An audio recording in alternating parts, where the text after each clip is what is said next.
सरकार ने ration card को लेकर 3 नए बड़े नियम लागू किए हैं, जिनके बारे में इस वीडियो में बताया गया है। इसलिए यदि आपका भी राशन कार्ड बना हुआ है या फिर आप अपना नया राशन कार्ड बनवाने की सोच रहे हैं, तो आप इस वीडियो को पूरा अंत तक बिल्कुल ध्यान से देखें, क्योंकि आपको राशन कार्ड के इन नए नियमों में किए गए बड़े बदलावों की जानकारी जरूर होनी चाहिए। तो आइए जानते हैं राशन कार्ड के इन नए नियमों के बारे में पूरी जानकारी। लेकिन यदि आपको ये वीडियो पसंद आए तो वीडियो को लाइक, शेयर और चैनल को सब्सक्राइब करने के बाद नोटिफिकेशन को भी ऑल पर सिलेक्ट जरूर कर लें। तो आइए शुरू करते हैं आज का वीडियो और एक एक करके जानते हैं राशन कार्ड के इन बड़े बदलावों के बारे में। देखिए फ्रेंड्स, सरकार के द्वारा राशन कार्ड को लेकर राशन कार्ड धारकों के लिए एक नई तरह की शर्त रखी गई है, यानी कि अब परिवार में जिस महिला की उम्र 18 वर्ष से अधिक होगी उसे ही घर का मुखिया माना जाएगा। जैसा कि मान लीजिए आपके परिवार में 5 लोग हैं, उन 5 में से एक महिला है और 4 पुरुष हैं। अब वो महिला चाहे कोई भी हो, परंतु उसकी उम्र 18 वर्ष से अधिक होनी चाहिए, वही आपके घर की मुखिया मानी जाएगी। और यदि मान लीजिए आपके परिवार में 5 लोग हैं, उनमें से एक महिला है जिसकी उम्र 18 वर्ष से कम है, तो ऐसी स्थिति में आपके घर का जो सबसे बड़ा पुरुष है उसे ही घर का मुखिया माना जाएगा। लेकिन जैसे ही आपके परिवार की कोई भी लड़की 18 वर्ष की हो जाएगी तो वह मुखिया के रूप में पुरुष की जगह ले लेगी। अगर मुखिया महिला की मृत्यु हो जाती है तो राशन कार्ड में जिन महिलाओं के नाम शामिल हैं, उनमें से अगली सबसे बड़ी महिला मुखिया बनने के लिए आवेदन कर सकती है। यदि कोई अगली मुखिया महिला नहीं है तो परिवार के सबसे बड़े पुरुष मुखिया बनने के लिए आवेदन कर सकते हैं। सरकार के द्वारा इस नियम को महिलाओं के सशक्तिकरण के लिए बनाया गया है। तो आइए जानते हैं राशन कार्ड के नियम में किए गए दूसरे बड़े बदलाव के बारे में। तो ये बदलाव किया गया है इनकम की लिमिट को लेकर, यानी कि जो दिल्ली में अब तक गरीब परिवारों के लिए राशन कार्ड योजना का लाभ लेने के लिए वार्षिक पारिवारिक आय की सीमा 1 लाख रुपए थी, उसे बढ़ाकर अब 1,20,000 रुपए कर दिया गया है। इसका अर्थ है कि अब यदि अब आपके परिवार की वार्षिक आय 1,20,000 रुपए है, तब भी आप राशन कार्ड योजना का लाभ दिल्ली में ले सकते हैं। लेकिन आपको इस बात का ध्यान रखना होगा कि आप अपनी आय को खुद से घोषित नहीं कर सकते,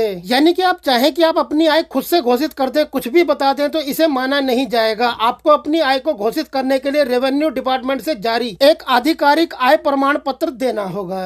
अब तीसरे नियम में बदलाव किया गया है राशन कार्ड की पात्रता को लेकर, यानी कि यदि आप दिल्ली में रहते हैं और राशन कार्ड योजना का लाभ लेना चाहते हैं तो आपको इस बात का ध्यान रखना होगा कि आपका ए से लेकर ई कैटेगरी वाली कॉलोनियों में खुद का घर या फिर जमीन नहीं होनी चाहिए। दूसरा, आपके परिवार के पास 4 पहिया वाहन नहीं होना चाहिए, नहीं तो आपका राशन कार्ड नहीं बनेगा। और यदि आपका राशन कार्ड बना हुआ है तो उसे रद्द भी किया जा सकता है। लेकिन आपको इस बात का भी ध्यान रखना होगा कि आपके परिवार में यदि आजीविका के लिए इस्तेमाल होने वाला एक कमर्शियल वाहन है तो आप अपना राशन कार्ड बनवा पाएंगे। और यदि आपके परिवार के किसी सदस्य के पास 2 व्हीलर है, तब भी आप राशन कार्ड की योजना का लाभ ले सकते हैं। लेकिन आपके परिवार का कोई भी सदस्य सरकारी कर्मचारी नहीं होना चाहिए और आपके परिवार का कोई भी व्यक्ति इनकम टैक्स के दायरे में ना आता हो, यानी कि वो इनकम टैक्स ना भरता हो। इसके अलावा यदि आपके घर का बिजली का कनेक्शन 2 किलोवाट से अधिक है, तब भी आप राशन कार्ड की योजना का लाभ नहीं ले पाएंगे। तो फ्रेंड, ये है राशन कार्ड के नियमों में दिल्ली सरकार के द्वारा किए गए कुछ बड़े बदलाव। आप सरकार के नियमों के बारे में अपनी राय हमें नीचे कमेंट में लिखकर जरूर बताएं और फिर मिलते हैं आपसे ऐसी किसी बेहतरीन जानकारी के साथ नेक्स्ट वीडियो में। तब तक के लिए गुड बाय, टेक केयर, जय हिंद।